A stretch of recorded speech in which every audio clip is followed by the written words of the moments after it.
You guys understand the difference here? That's real cute. Are pointless, except that they come with free Yada Cash. Spend $10, get 13 free Yada Cash to gamble with. The more you spend, the more free Yada Cash you get. It's really just a stupid loophole to claim that this is all. Okay, so you can spend money and you get the money. Okay, so you're spending. All right, yeah. That's a Yada bullshit, bro. It sure is. All of sweepstakes, and that blackjack, dice, and roulette are somehow not gambling, which is, of course, ridiculous. But most interesting, I think, is the admission from the Yada CEO that, quote, yes, this is at odds with the initial mission to encourage savings. The savings-based business model wasn't working, so we decided to pivot. You can make your own, what does this say?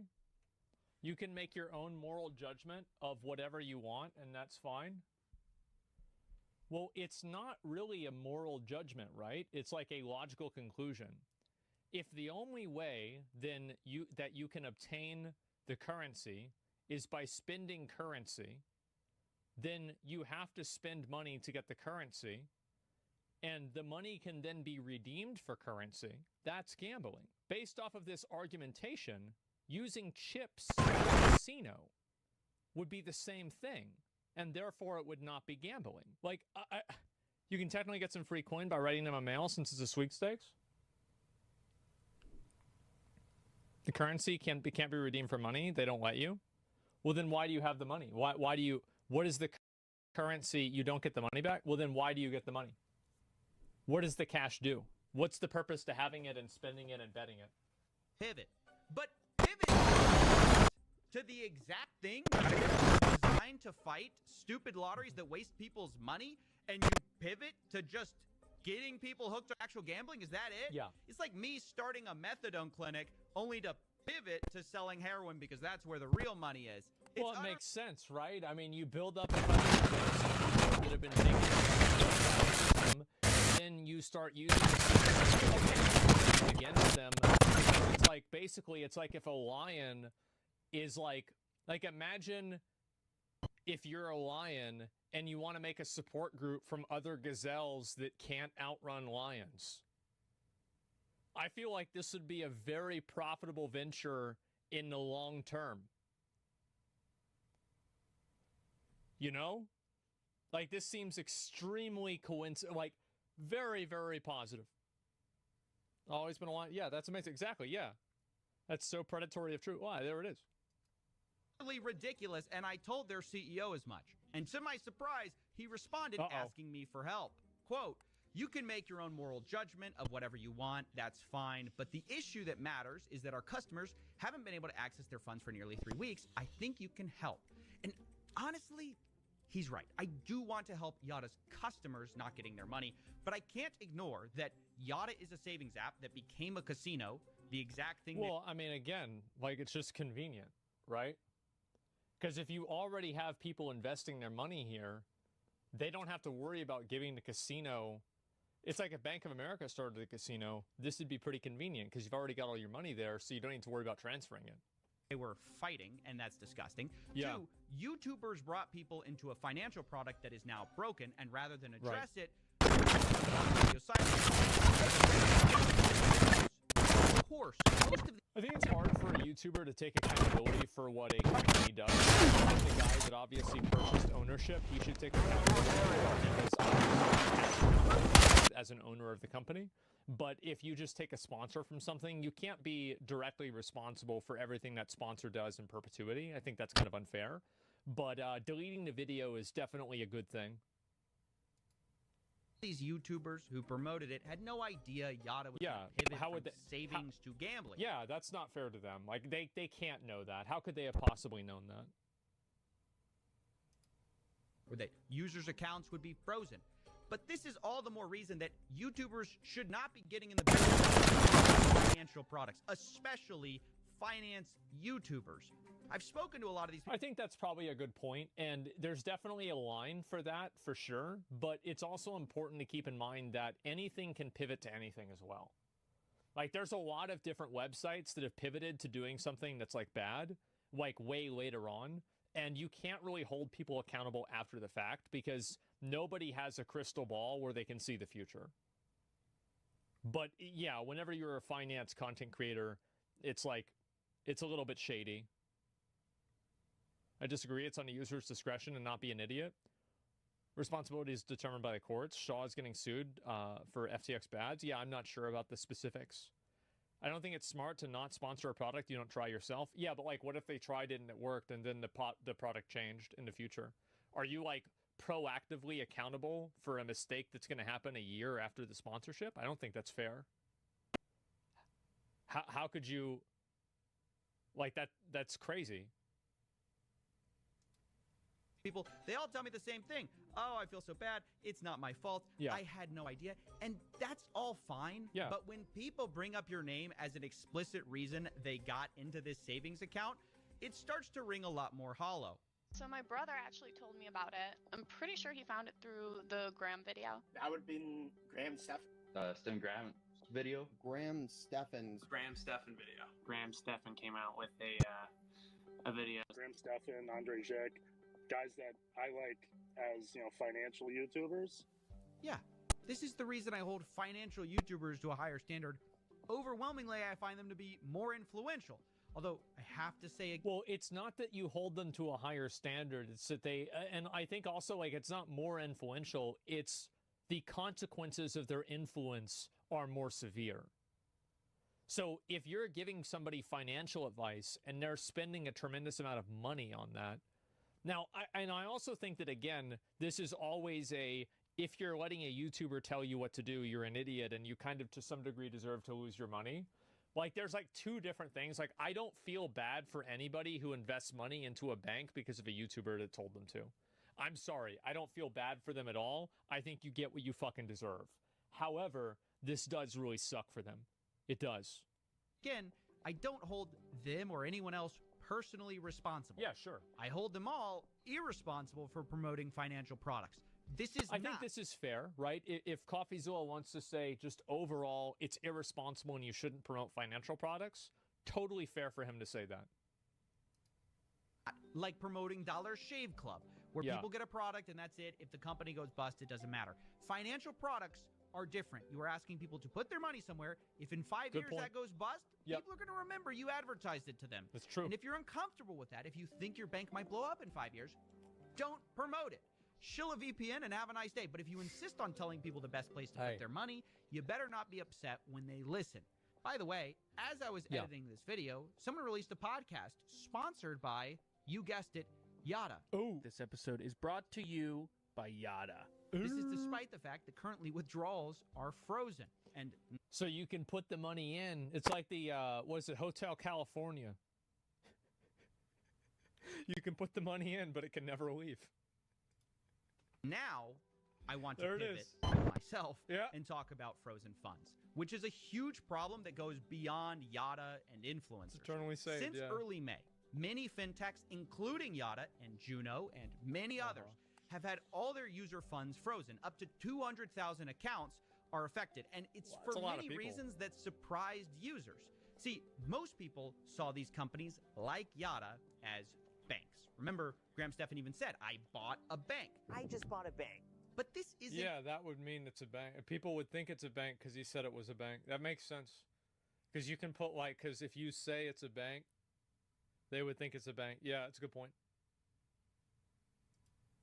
Quite accurate. These are fintech companies, not banks. They're not holding anyone's money. They're not FDIC insured. They have a... That's convenient for them that they're not FDIC insured. FDIC is what it was a response to, I believe, the Great Depression, like runs on a bank in the Great Depression. And it says that you can have up to $250,000 in a bank that's federally insured. Bank they work with that is FDIC insured, and that's where your money is sent to. In this case, the main bank is called Evolve. Normally, this distinction doesn't matter, but when things go wrong, it makes all the difference. So does the distinction that fintech companies like Yada... Well, then why can't they just get the money from Evolve if the money went to Evolve? Directly with Evolve, they have a middleman.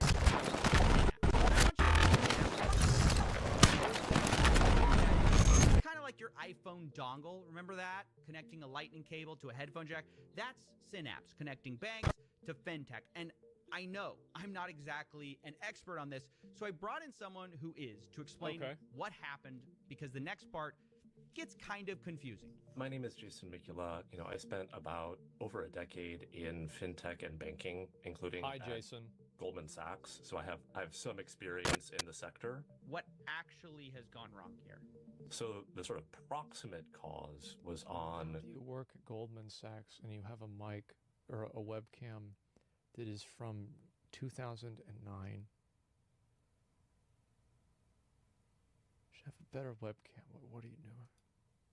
Saturday, May 11th, Synapse, which is this technology middleware provider or banking as a service provider. Yeah, he's saving the money. You're right. He's probably investing in the money. Good point. To what in the court filings is being referred to as this technology middleware provider or banking as a service provider revoked Evolve Bank's access to what in the court filings is being referred to as the dashboard, which is basically Synapse's IT systems, including actual ledger information. And so when Synapse revoked access to that information on Saturday, May 11th, Evolve functionally froze by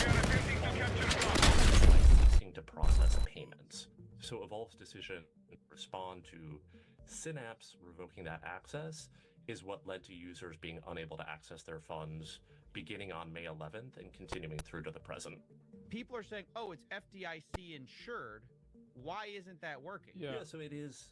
End users' confusion is entirely understandable, right? One of the great successes of the American banking sector and American banking regulation is that you, generally speaking, don't have to worry about whether or not your money is safe. However, that in this case, and it's not the only case, has engendered some confusion for end users who see FDIC insured and read that as, this is safe. My money's safe. I'm going to get my money back. Why is that not true?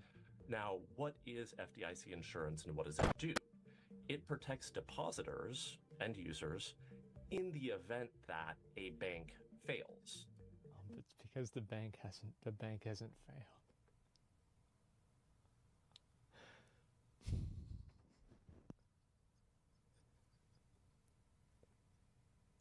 That's crazy.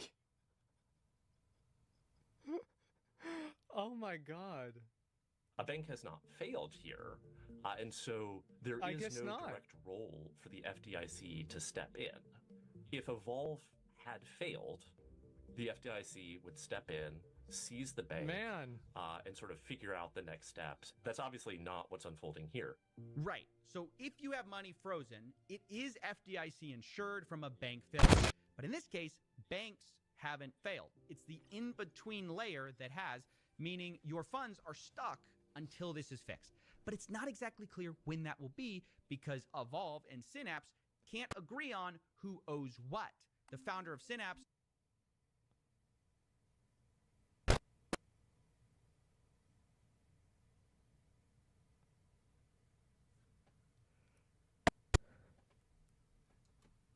says it's all in Evolve's control. We are doing everything we can to release funds. Oh my God. Meanwhile, Evolve says Synapse's records are wrong. Quote, recent ledgers and data do not align with the actual movement of funds in and out of Evolve. Basically, someone is lying, or even worse, doesn't know what the truth is, and this isn't a disagreement about a few pennies. It's $150 million argued about. But according to... Holy shit! That's insane. Such discrepancies were known about for at least 2 years before the revoked dashboard and Synapse's bankruptcy, meaning this could have been avoided, but it wasn't, leaving a bankruptcy trustee to pick up the pieces and hundreds of thousands of accounts frozen.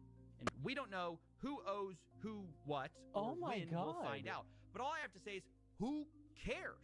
People need their money back. Yeah, that's a good point, right?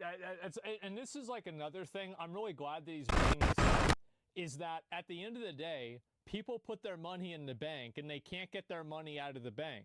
You can have conversations and it's, oh, well, this is the way that the law is written and it's supposed to be this way and that's the way it is. But at the end of the day, you go and you're like, can I get my money? And they say no. Well, you just got fucking scammed because you can't use your money.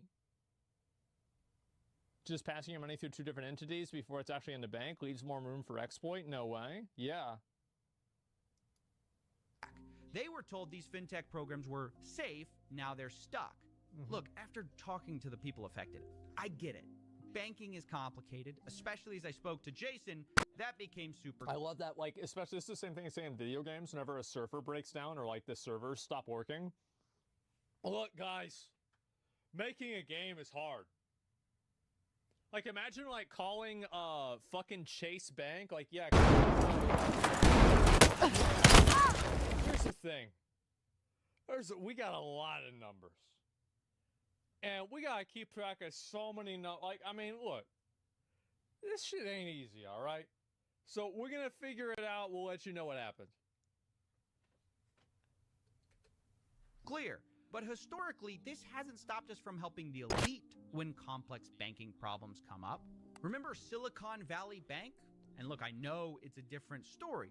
But back then, we moved heaven and earth to make sure startup founders got their money back beyond the FDIC insurance limit. Out of concern for the rich and powerful, we bent the rules. What a surprise. And all I'm saying is, I get that this is also not a traditional FDIC insurance case.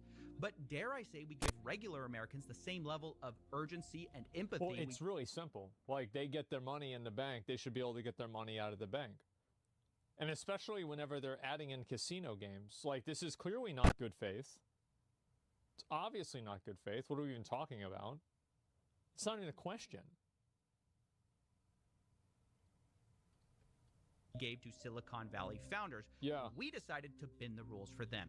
It's been 3 weeks with no end in sight, and these people have mortgages to pay, taxes, bills, and quibbling about the middleman or the bank whose fault it is to miss the point. Trust me, there's plenty of plays to go around in this story. But for the immediate future, let's focus on getting these people their money back before they're punished for something that isn't their fault.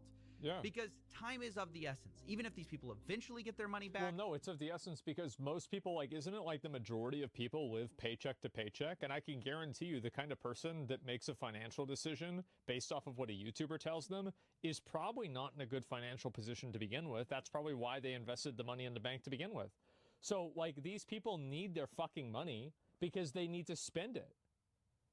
Yeah, it's especially worse for them. The win frozen accounts.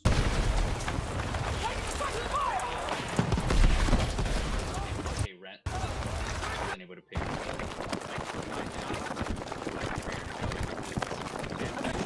my savings is my safety for doing that, for making such a crazy decision. Yeah, it is a crazy decision. So it means a lot. We really have no safety net. I mean, even if that money's not gone, it's gone for us for now. My wife and I have been saving for our first home. If this takes months, years to drag out, it's going to delay our home. Well, the good thing about saving for your house is that the money now will be worth less than whenever you get the money back. That's like a little cute bonus, right? Is that not only are they holding the money, but they're also preventing the money from generating interest in a way that's meaningful. So it's like in WoW, like imagine the servers go down for just you, but everybody else is able to keep leveling. You come back, you're only level 30, everybody else is level 45. You can't get a group for Scarlet Monastery at all. Nobody wants to play with you. Been saving essentially for 3 to 4 years, and was saving up for a wedding and to buy a home. And, you know, as soon as this stuff happened, that was actually the first week that I needed to pay off the deposits for the wedding. So that's convenient. It hurt me quite a lot. Yeah, it sucks. The CEO did not respond for a comment. Adam Modella, CEO of Yada, responded, all regulators seem to be pointing fingers at each other. They are saying that there hasn't been a bank failure, so it's not their problem. I'm hopeful that your coverage can get that changed in the regard.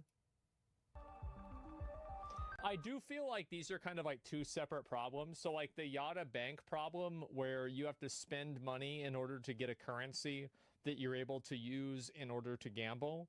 Like, that's one problem, and then the bank getting shut down is a separate problem.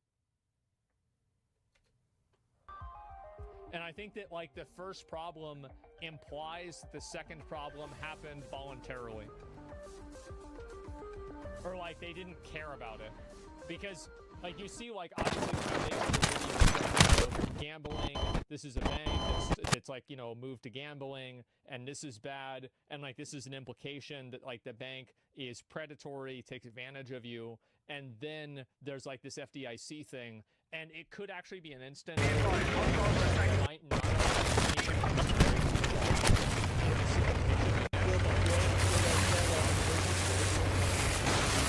casino mechanics to the website. And also, Yada is a company.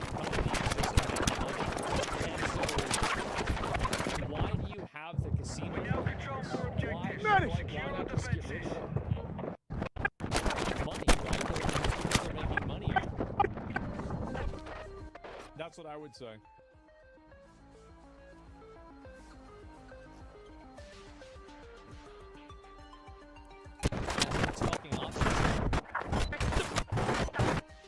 Dragon's Dogma 2 DLC tomorrow? No, there's no DLC tomorrow. What are you talking about? Yeah, they want to normalize loss.